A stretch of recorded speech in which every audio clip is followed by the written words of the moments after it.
Proverbio del día, busquemos la sabiduría. Comentario, Proverbio 18 de bendición. Versículo 1. El original aquí es difícil, dice Matthew Henry, y todos los mejores exegetas, incluido Cohen, están de acuerdo. Sin embargo, nuestras versiones modernas, Reina Valera, 1977, Biblia de las Américas, Nueva Versión Internacional, New Standard Translation, dan el sentido correcto, que puede simplificarse del modo siguiente.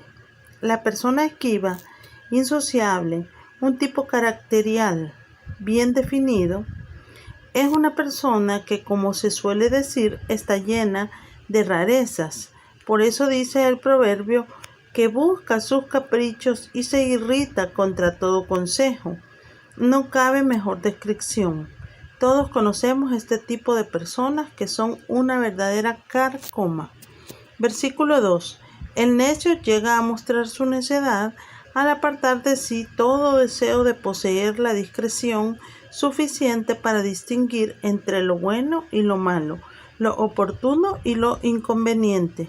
Únicamente se deleita en que se manifieste su corazón, es decir, en que se descubra lo que lleva adentro, sus necias ideas y sus opiniones personales, aunque están basadas en la más crasa estupidez. Con todo, cree que solo él tiene la razón, lo cual suele ser el colmo de la necedad. Versículo 3. Este proverbio se puede entender de dos maneras. Los malvados son menospreciadores de los demás. Cuando llegan a una reunión, sea un estudio o un acto del culto, allí entra el desprecio de Dios, de sus ministros y de todo lo que se dice y hace allí. 2. Los malvados son ignominiosos que se cubren de vergüenza y afrenta ellos mismos, justo castigo de quienes desprecian a los demás y especialmente a Dios. Versículo 4. Tanto Cohen como Wright, quien lo compara con 25, hacen un excelente comentario de este no tan fácil proverbio. Las palabras del hombre ordinario, hebreo, ish, son profundas, no en el sentido geniales, sino de oscuras e incoherentes, que solo con dificultad llegan a entenderse, mientras que los sabios se expresan con claridad, arroyo que fluye naturalmente con limpieza y frescura. Versículo 5. Este proverbio condena justamente a quienes, estando empleados en la administración de la justicia, pervierten el juicio, haciendo la vista gorda ante los crímenes de los ricos y de los situados en alta posición.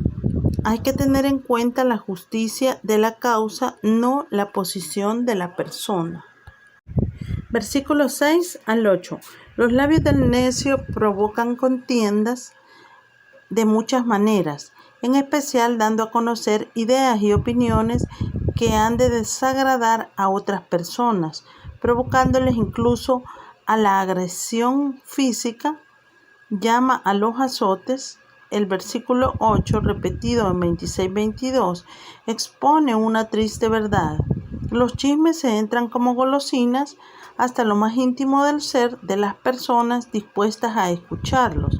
Estas personas son la mayoría, no solo en el mundo, sino por desgracia también en la iglesia, porque la mayoría se sienten en cierto modo justificados y ensalzados. Compárese con Isaías 65:5, con las miserias y debilidades de los demás. Versículo 9. Bien merece el calificativo de necio, aunque no esté explícito en el texto, el que derrocha su hacienda gastando más de lo que gana. De la misma clase es, según el sentido de hermano aquí, compárese con 28-24, el que es negligente en su trabajo. El primero arroja a los vientos lo que posee, el segundo se lo deja escapar entre los dedos. Versículo 10. Aquí tenemos la suficiencia de Dios para los santos. El nombre, es decir, la persona de Yahvé, compárese con Salmo 27, es torreón fuerte en el que pueden hallar descanso cuando están fatigados y protección cuando son perseguidos. La riqueza acumulada en esta torre es suficiente para enriquecerlos. La fortaleza de esta torre es suficiente para protegerlos. Versículo 11. Para entender bien este proverbio es menester unirlo con el anterior. Las riquezas de este mundo son el torreón fuerte del que las posee. Son como un muro alto que no se puede escalar ni derribar. Una ciudad fortificada, inexpugnable, pero se engaña a sí mismo, no lo son en realidad, sino en su imaginación. Versículo 12. La primera parte de este proverbio se halla también en 16-18, donde ya se explicó la segunda parte. Nos enseña que así como el orgullo precede a la caída, la humildad precede a la elevación. Versículo 13. Aquí se expone, llevado a su más alto grado, un defecto muy corriente: responder antes de haber escuchado toda la pregunta o exposición y de haber comprendido bien el sentido de lo dicho. No solo es una necedad, sino que expone al oprobio, es decir, a la vergüenza, a la persona que así interrumpe a otros antes de tener la cortesía de escucharles. Versículo 14.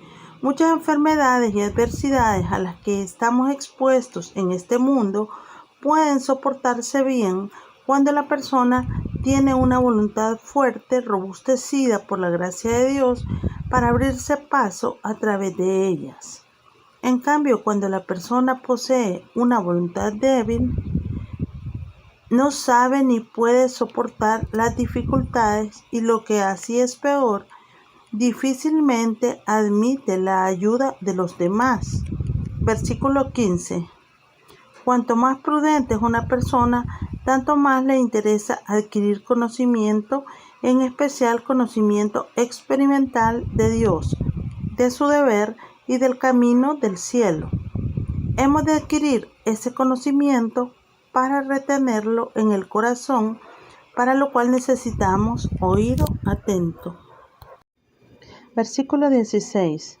La dádiva no indica aquí soborno, sino un regalo legítimo, inocente, cortés, que puede suavizar el camino para establecer una relación personal conveniente.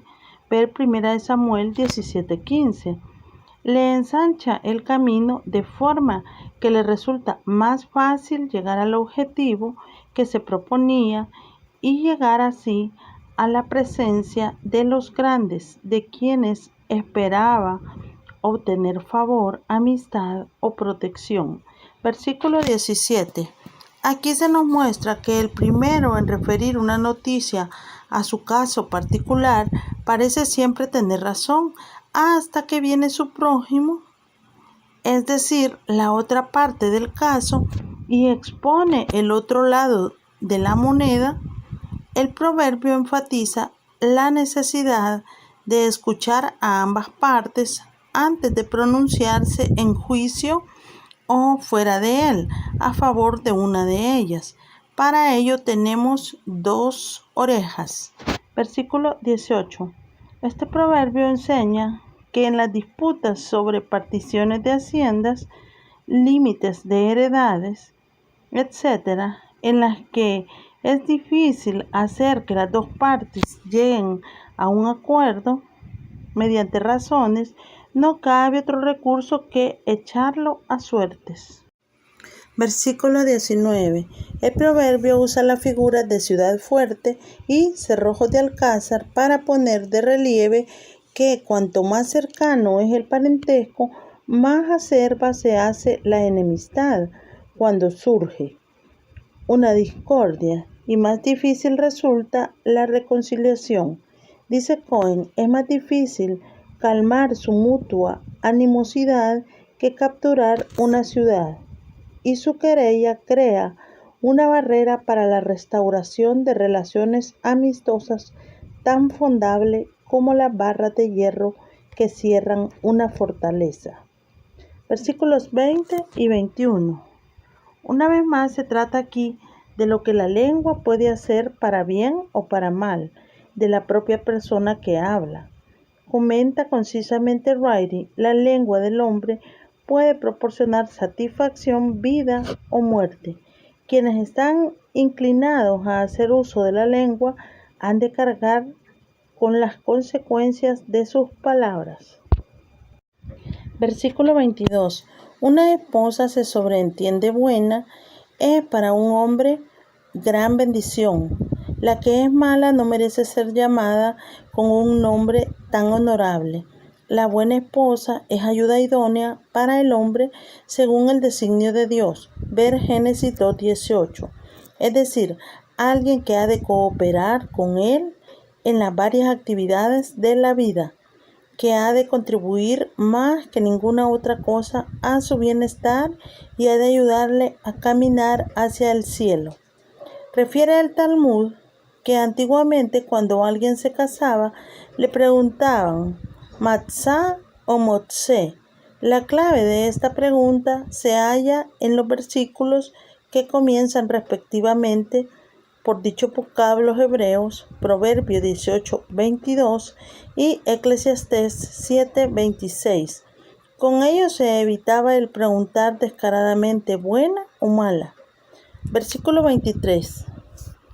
Este versículo presenta ciertos defectos que se hallan en personas de posición social muy distinta. El pobre, expuesto al complejo de inferioridad, habla suplicando, temiendo ofender.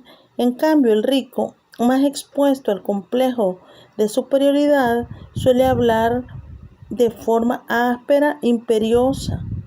Ambos deberían percatarse de que el hombre no se mide por lo que tiene, sino por lo que es.